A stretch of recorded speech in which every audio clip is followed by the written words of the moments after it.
Good evening, sirs. My name is M.S. Sridharan.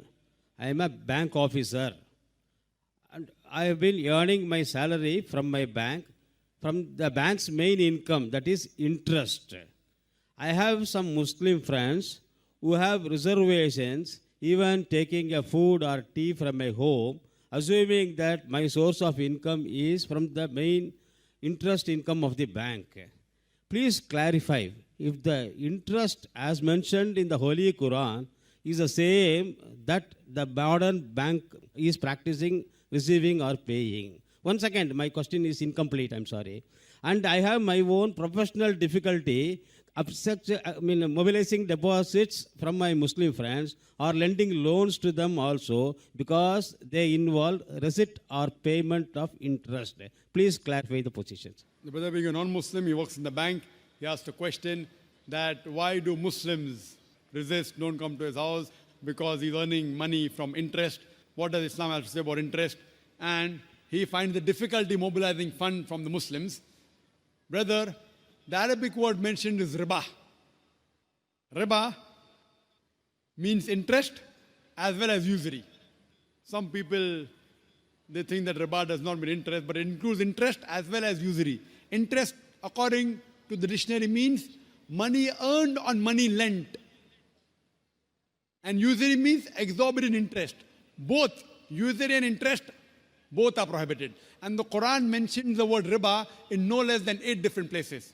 In Surah Al-Imran, chapter number 3, verse number 130. In Surah Nisa, chapter number 4, verse number 161. It's mentioned in Surah Baqarah, chapter number 2, verse number 275 thrice. In Surah Baqarah, chapter number 2, verse number 276. As well as in Surah Baqarah, chapter number 2, verse number 278 and 279.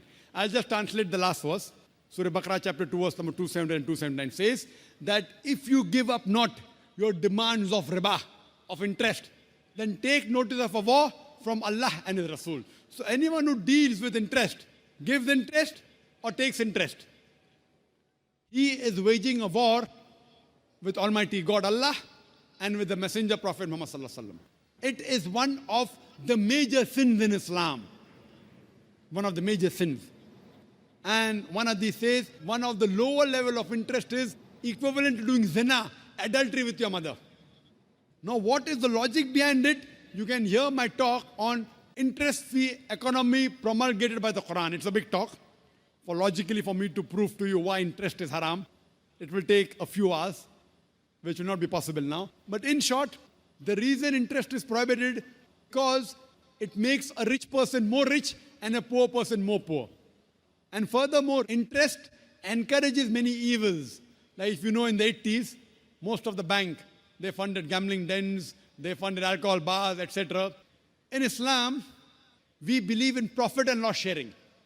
See, today, you being a banker, you know, the company which has the least debt is a better company. This interest was started by King George V, the banking system. He is the main culprit. Previously, it wasn't there. And now, to make the rich people more rich. If a poor person wants loan from a bank, it's difficult. You want to see what is his asset, how much is he earning. So it's more difficult for a poor man to get loan. And furthermore, if you analyze the top companies, they are debt-free companies. Therefore, today we find stock listing. You know Anil Ambani, he floated the Reliance Power. How many? 1.1 lakh crores.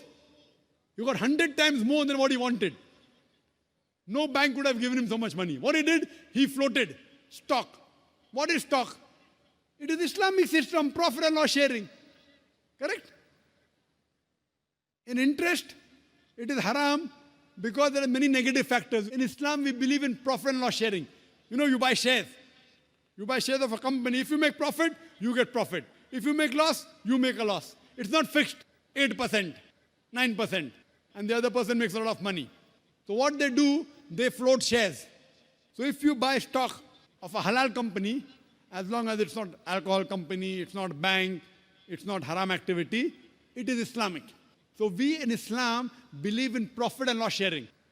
Anil Ambani, he floated, he got 100 times more than what he wanted, correct? 1.1 lakh crores.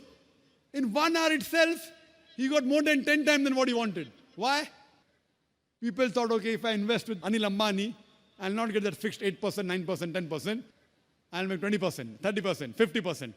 You know, and the mutual funds, if you're a banker, JM Basics, number one, 116% in 1 year. So what in Islam we believe? In profit and loss sharing.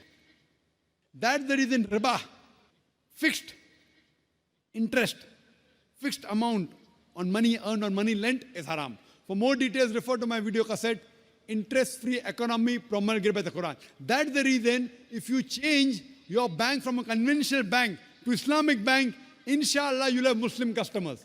Inshallah. And today, the Indian government, the RBI, the finance minister, hasn't given permission for a true Islamic bank. But there are people approaching him. I myself spoke to Chidambaram when he came to Saudi Arabia.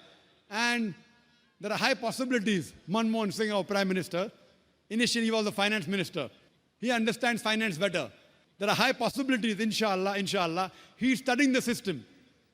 Along with the Prime Minister, Manmohan Singh, and the Finance Minister, Mr. Chidambaram, there are high possibilities very soon that we'll have an Islamic system.